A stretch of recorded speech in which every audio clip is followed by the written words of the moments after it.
Bonjour et bienvenue sur Corrèze Télévision. Nous sommes en direct de la 34e Foire du Livre de Brive, un forum des lecteurs, France Bleu, La Montagne, Corrèze Télévision et bien évidemment la ville de Brive. Ce forum s'intitule 35 ans pour les éditions Les Monnaies d'hier. Je suis accompagné sur ce forum des lecteurs d'Amélie Roger, la directrice d'édition. Bonjour Amélie. Nous avons également Gérard Brutus. Bonjour Gérard. Bonsoir. Et puis la petite dernière de la maison, Martine Castello. Bonsoir Martine. Bonsoir. Merci d'être avec nous pour ce dernier forum de ce samedi 7 novembre 2015 et de cette 34e Foire du Livre. D'abord, puisque nous passons les derniers, j'allais vous poser la question la plus simple qui soit. Comment s'est passée cette journée de samedi? Amélie, on va vous donner la parole en premier, puis ensuite on verra vos auteurs. Bien, très bien, on a vu beaucoup de monde et c'est un grand plaisir. Et puis d'un point de vue éditeur, on a eu une très belle rencontre des éditeurs ce matin, interprofessionnelle. C'était un retour sur la Foire du Livre et c'était passionnant et c'était un grand plaisir d'y participer. Vous nous en direz peut-être un petit mot justement de cette relation avec vos collègues éditeurs. Gérard, une belle journée? Oui, une belle journée comme chaque année à la Foire du Livre de Brive. Beaucoup de monde, de nombreuses ventes. Un public très, très, très fidèle. Bien. Et Martine, alors vous qui découvrez la Foire du Livre? Je dirais un peu chaud. Un peu chaud.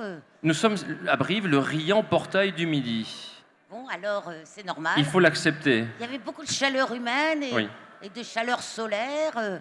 Et puis les gens ont l'air très sympathiques. J'ai connu d'autres salons à Paris.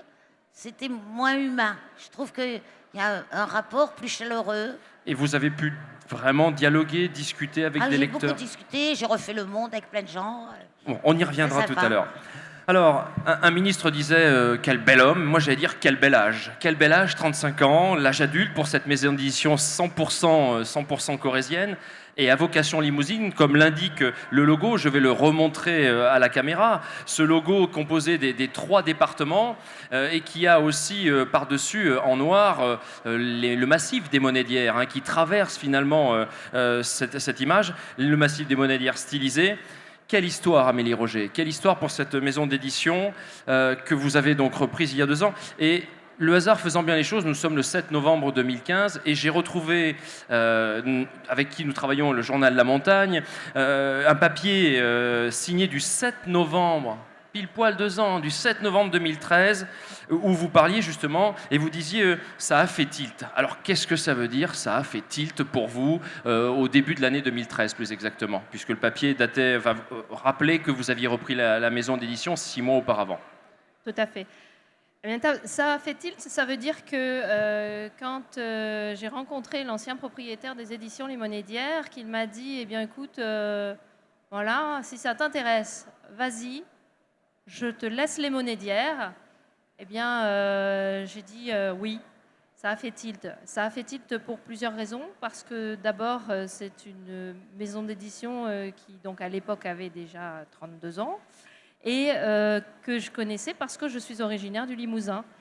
Et donc, savoir qu'une maison d'édition limousine, qui a déjà 32 ans, pouvait peut-être éventuellement disparaître, dans ma tête, c'était pas possible. Et puis, donc, on a réfléchi un petit peu, et puis ça a fait tilt, effectivement. J'ai dit oui, banco, j'y vais. Et le fait qu'il y avait quasiment déjà presque 300 livres de publiés, romans, polars, contes, livres pratiques, biographies, livres d'histoire, est-ce que cet éclectisme de la maison existante ne vous a pas fait peur? Vous vous êtes posé quelques questions? Oui, je me suis posé quelques questions, mais j'ai eu aussi la chance de rencontrer les auteurs. Et quand on rencontre les auteurs, on s'attache encore plus à une maison d'édition, puisque ce sont les auteurs qui vont faire la maison d'édition. Et donc rencontrer les auteurs, rencontrer effectivement des auteurs très très variés, aussi bien dans le roman que dans le document, eh bien ça m'a aidé à vraiment vouloir reprendre cette maison d'édition et la faire grandir encore. Gérard Brutus, il faut peut-être aussi rendre hommage à Danielle Borzé, originaire de Trégnac, qui a créé cette maison à Trégnac, alors qu'aujourd'hui, elle est basée 6 rue Paul Claudel, si je ne dis pas de bêtises, à Brive. Gérard, il faut peut-être quand même rendre aussi hommage à Danielle Borzé, que vous avez rencontré, je crois, en 2002, parce que vous étiez à cette époque à la recherche d'une maison d'édition. C'est exact. À l'époque, j'avais un petit éditeur de Limoges qui souhaitait arrêter, faire autre chose. Et je me suis dit, il faut que je trouve une autre maison d'édition. J'ai de suite pensé à Danielle Borzé, que je côtoyais à l'époque comme écrivain. Et un jour, je lui téléphone, je lui dis, bon, mais j'ai un manuscrit, je te l'envoie ou pas? Il dit, oui, oui, envoie-le-moi. Je lui dis, je l'envoie d'autres? Il me fait non. Et puis je lui dis, tu me répondras vite. Il me fait une semaine. Et une semaine après, il m'a dit, je te fais ton bouquin. Et c'est parti comme ça. Et depuis, je suis au 12e, je crois, au 12e titre que je fais aux éditions Les Monédières. Donc une fidélité, quoi. Juste pour revenir sur la maison, cette maison donc, qui a commencé à travailler dans les années 80, hein, donc avec, je vous le disiez, Danielle Borzé, elle avait déjà une petite spécialité. On avait des livres d'histoire avec Paul et Mouni Estrade, vous me rectifiez si je me trompe, Guy Perlier, qui sont sur la Seconde Guerre mondiale, qui sont aussi restés des fidèles. Et puis il y a eu aussi des auteurs locaux, René Limousin, Simon Louradour, qui nous a quittés malheureusement il y a peu de temps, et bien d'autres. C'était aussi pour vous une histoire de transmission d'un patrimoine, en quelque part. Et puis on reviendra sur cette notion de patrimoine après. Alors oui, effectivement, parce que le patrimoine limousin, au travers des livres, il est largement exprimé et on peut le reconnaître. Et puis le patrimoine que représente tout le savoir qu'il y a dans les livres, ça aussi, il faut le transmettre. Donc quand je dis qu'une maison d'édition qui a 33 ans à l'époque, on ne peut pas la laisser tomber, c'est dans ce sens-là, c'est un vrai patrimoine culturel. Tout ce que les auteurs ont produit, l'avantage d'une petite maison comme la mienne, c'est que les livres peuvent durer très très longtemps et que donc les auteurs, je peux leur proposer que les livres soient encore disponibles aujourd'hui. Donc Paul et Mouni Estrade ont des ouvrages qui datent de 2009 et certains sont toujours disponibles à la vente parce que les historiens les recherchent. Et il y a vraiment un vrai suivi des livres, même pour ceux qui sont déjà maintenant anciens oui, de la maison. Oui, tout à fait. Il y a un vrai suivi des livres parce que ces livres sont des livres de fond. Alors, un exemple, j'ai un livre qui s'appelle de Colette Zeif, qui s'appelle Souvenir d'une jeune fille juive. Eh bien, c'est un livre qui est toujours vendu aujourd'hui parce que c'est un témoignage de la Seconde Guerre mondiale sur une petite fille qui a été recueillie en Limousin et qui raconte cette histoire de petite fille juive recueillie en Limousin et sa vie d'aujourd'hui. Enfin, voilà. Et donc, ce titre-là, par exemple, eh bien, est toujours disponible et recherché. Alors, on va faire des allers-retours entre aujourd'hui et le passé, mais je vais me tourner maintenant vers Martine. Martine, vous, par contre, c'est récemment. J'ai cru lire 2014, la maison Les Monédières. Allez, racontez-nous un petit peu comment s'est faite cette rencontre avec la maison d'édition. C'est récent et je crois que ça mérite d'être raconté. C'est un peu une histoire impossible ou cosmique. Je ne sais pas comment vous expliquer. Je suis journaliste scientifique à la retraite et j'en avais marre de Paris. Et dès que j'ai pu, je me suis installée à la campagne, dans la Creuse. Et puis... En cela, c'est assez commun. Hein. Oui, c'est assez classique. Et puis, alors, je ne sais pas ce qui s'est passé. Je me suis inscrite au cours de peinture d'une voisine pour lui faire plaisir, parce que j'avais jamais peint de ma vie. Je me suis toujours occupée de sciences. Et que j'ai commencé à peindre le tableau de mon grand-père. Et puis, je suis partie dans ce tableau. Et à fur et à mesure, je faisais des copies du tableau que j'arrivais jamais à réussir. J'en ai fait 49. Toute mon enfance est revenue. Et puis alors, je faisais plus le repas. Enfin bon, j'étais partie dans mon enfance. On y reviendra parce que vous avez été absorbée, complètement absorbée. D'ailleurs, mon mari s'en plaignait, toute la famille.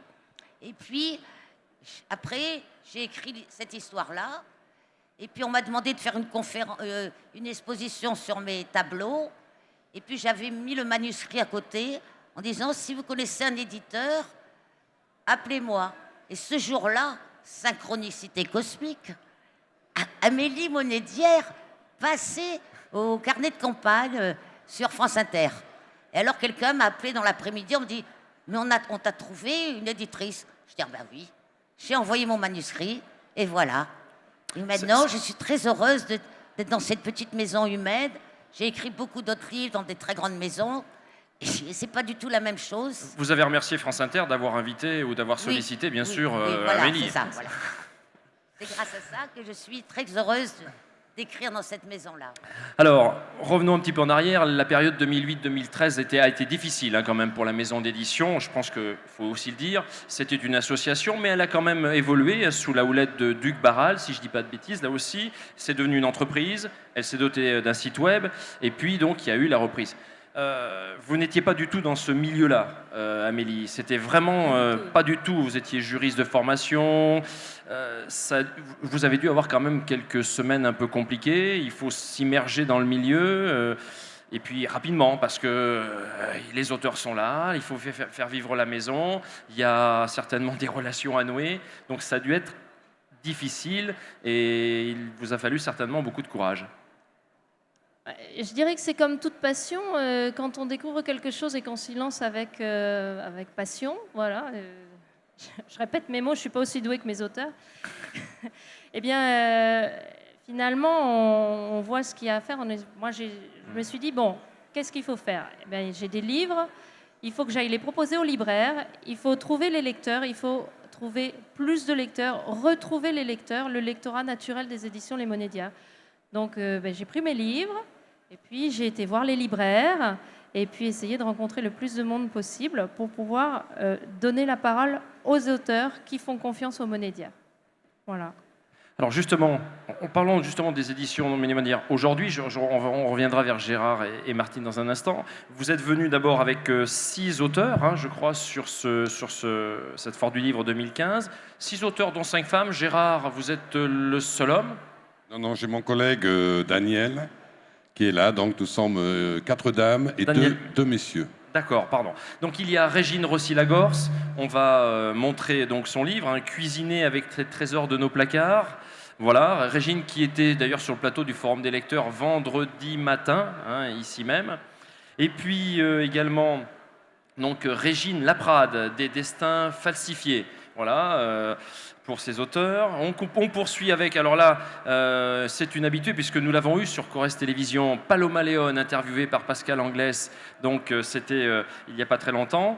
Et puis donc pour Damien Magnaval, Une voix jamais éteinte, nous l'avions reçu, je crois, pour Un tango pour la vie, je crois que c'est ça. Oui, c'est ça. Et puis Daniel Dugès, alors oui, c'est l'homme, c'est l'homme qui vous accompagne. Donc Daniel Dugès pour Quand le cerf sème le trouble. Voilà, c'est un polar, je ne me trompe pas ? C'est un polar, oui. Et puis donc, on va venir vers vous, L'homme aux 2 vies, Gérard Brutus, et puis Nature morte aux 4 citrons pour Martine Castello.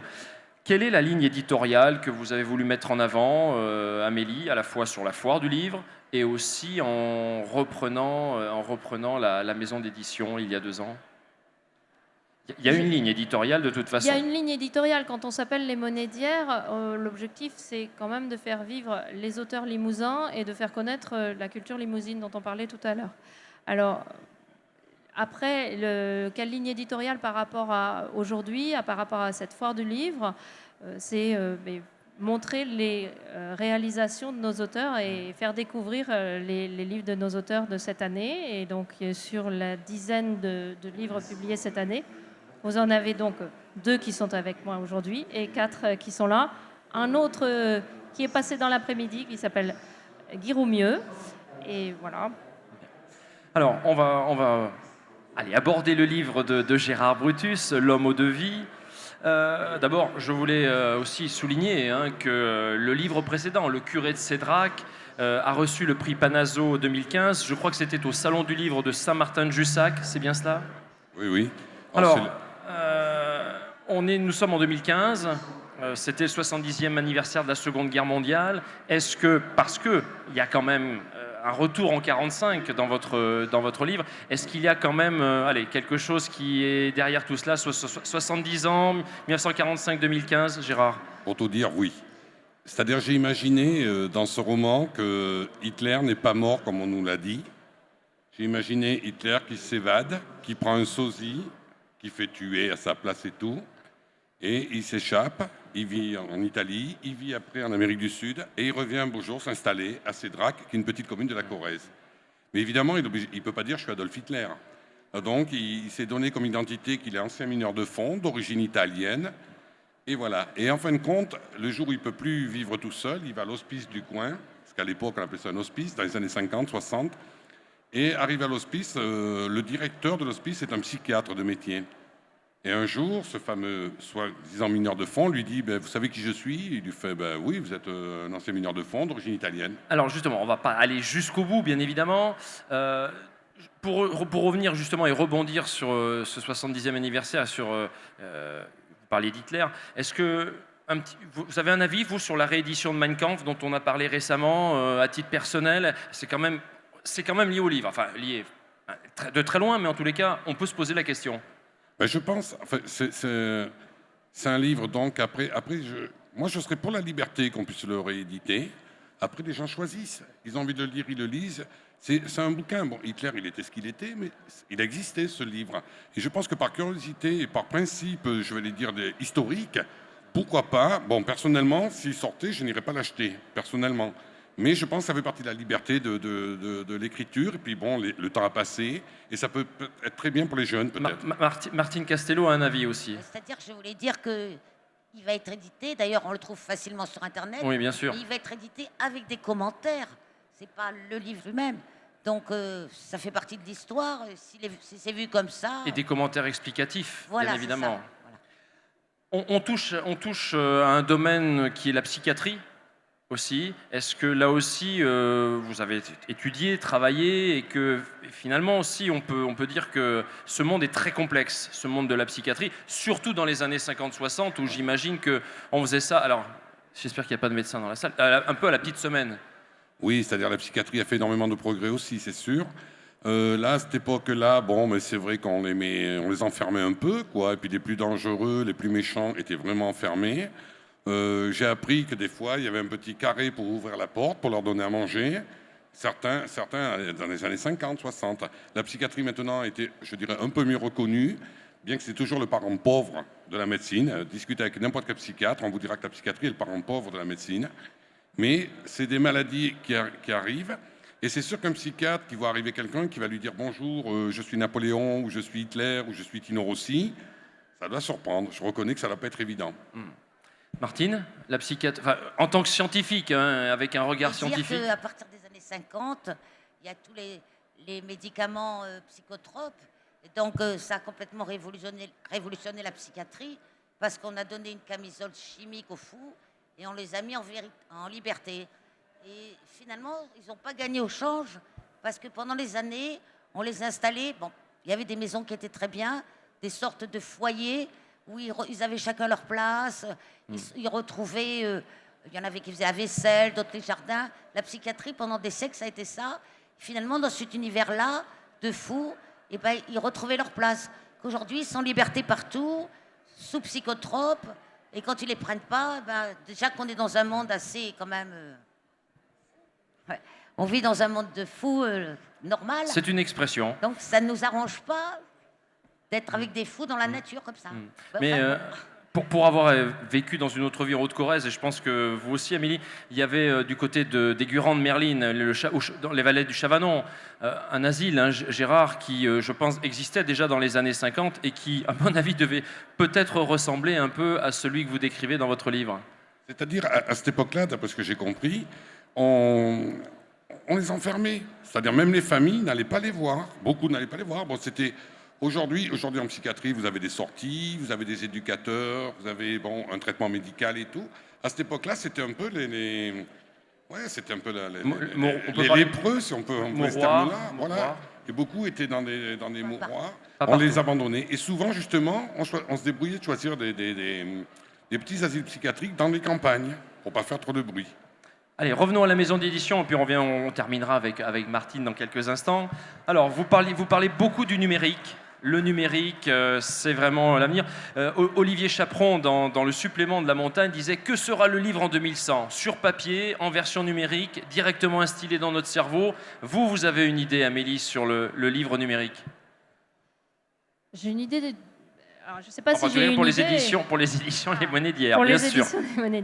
Pour les éditions Les Monédières, il me semble qu'on est au XXIe siècle. Le support papier est absolument nécessaire et toujours nécessaire, mais il existe aussi le support numérique. Dans ce sens-là, il me semble normal que les livres des éditions des Monédières puissent être disponibles en version numérique. Et ça arrive. Ce n'est pas tout de suite, mais ça vient. Bien. Alors donc, vous m'enlevez un peu ma dernière question, mais c'est pas grave. On y revient tout à l'heure. Allez, Martine, Nature morte aux 4 citrons. Un petit mot quand même sur la préface de Didier Van Kovelaert, prix Goncourt 1994, c'est ça, je dis pas de bêtises, il me semble bien. Comment s'est faite la rencontre? Y a-t-il eu rencontre avec Didier Van Kovelaert pour cette préface? Oui, parce que j'ai écrit un autre livre, d'autres livres scientifiques, dans un livre sur l'histoire des bactéries, qui s'appelle chez Albin Michel, le grand roman des bactéries. Et Didier, il aime beaucoup les bactéries. C'est son livre de chevet. Et puis alors donc, il a refait beaucoup de livres où il cite mon livre. Donc un jour, il m'a demandé de venir à une émission sur RTL pour parler de ce livre des bactéries. Et quand Amélie m'a dit « Trouve quelqu'un pour la préface », j'ai dit « Les bactéries, encore une synchronicité cosmique ».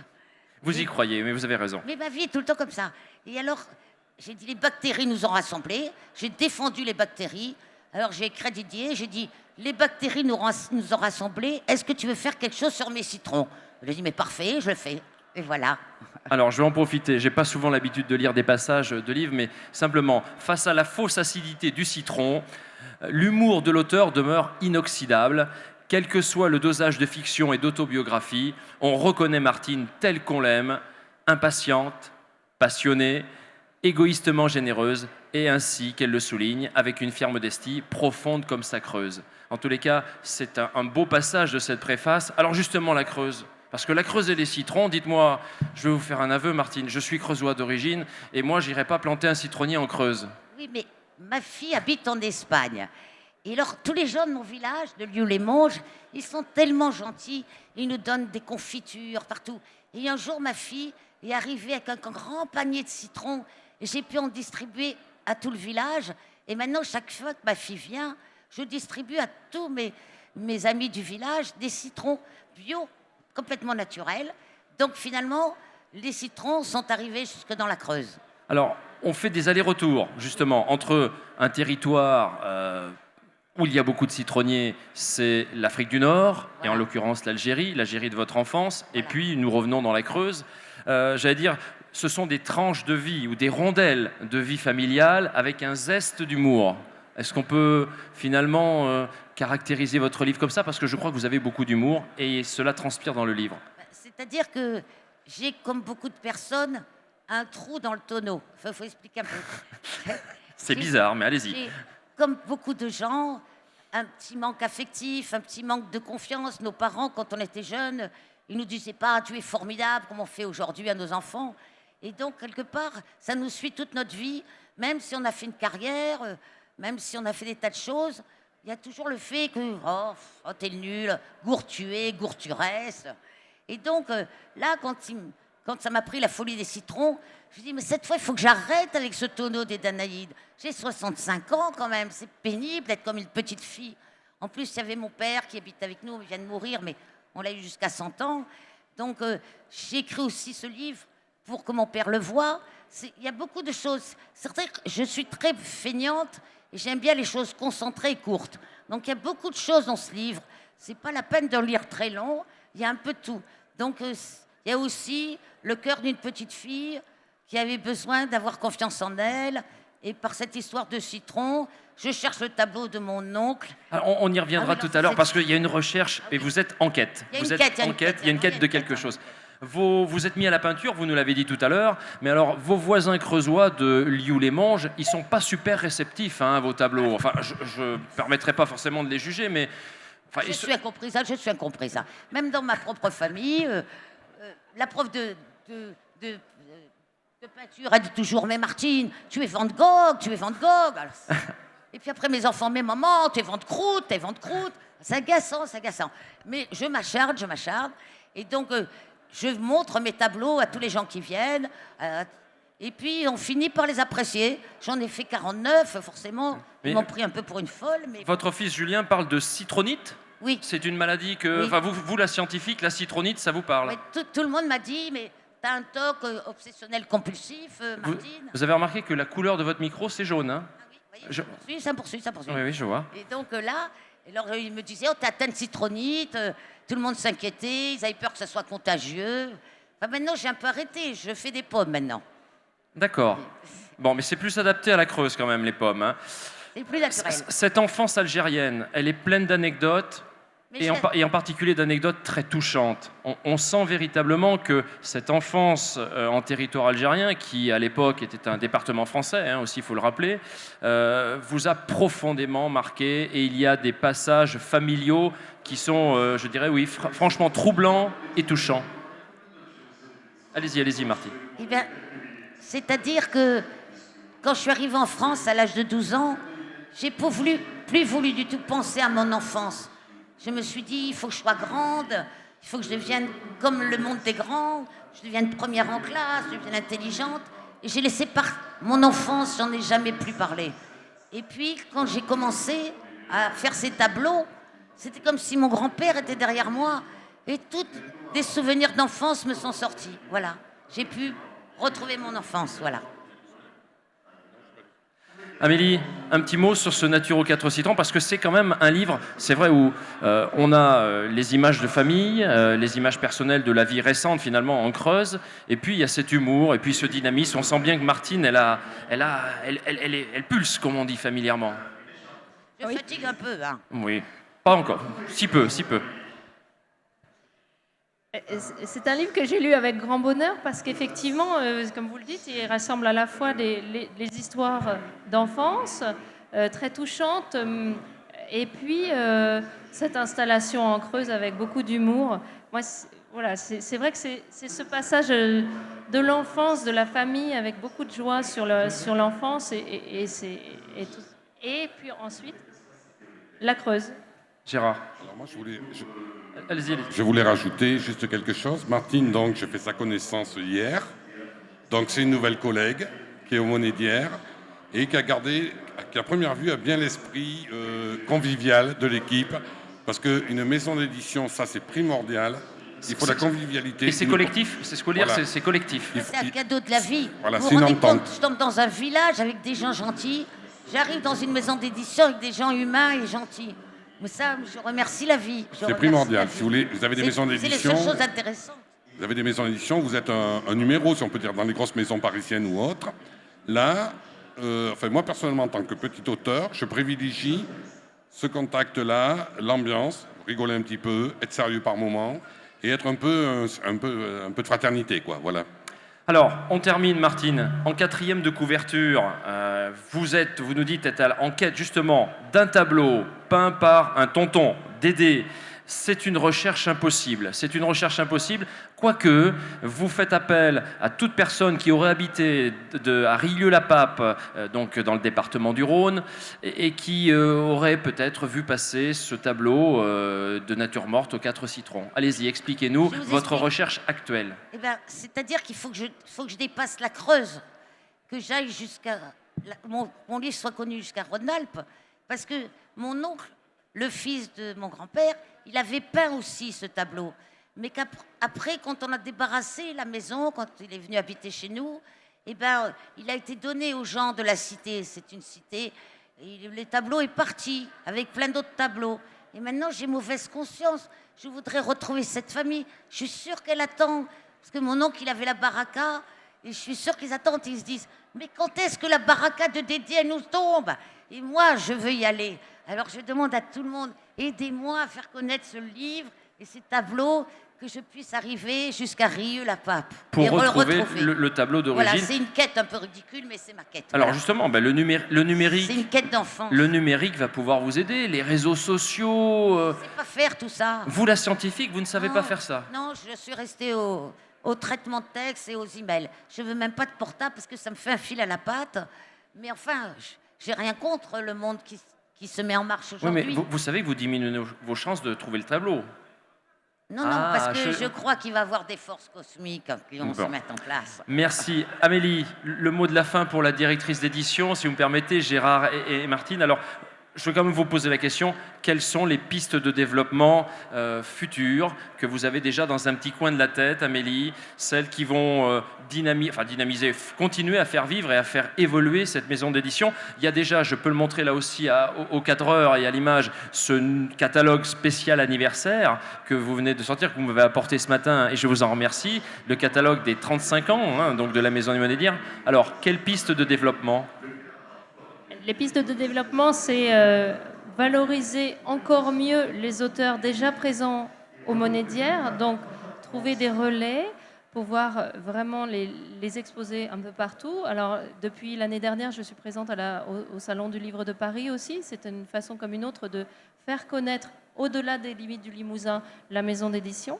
Et puis, trouver d'autres auteurs aussi et permettre à d'autres auteurs de s'exprimer, ça aussi c'est un moyen de faire grandir la maison d'édition. Un petit mot sur les rencontres interprofessionnelles que vous avez eues. Vous, la petite dernière peut-être de la classe, vous avez aussi trouvé des collègues avec qui discuter dans ces rencontres interprofessionnelles entre éditeurs? Oui, effectivement, à la fois rencontrer des auteurs locaux comme moi et puis rencontrer des auteurs nationaux. Un petit coucou à Héloïse d'Ormesson, que j'ai pu rencontrer par ce biais-là, donc une grande maison d'édition parisienne, avec des problématiques parfois assez semblables à nos maisons d'édition plus petites et en région. Merci Amélie Rugier, directrice d'édition des Monédières. Merci Gérard Brutus, on rappelle votre livre, donc L'homme eau de vie. Merci Martine Castello donc, pour cette nature morte aux 4 citrons. Voilà, c'était donc un forum des lecteurs France Bleu, La Montagne, Corrèze Télévision, Ville de Brive. On se retrouve très bientôt sur ce même plateau. Merci.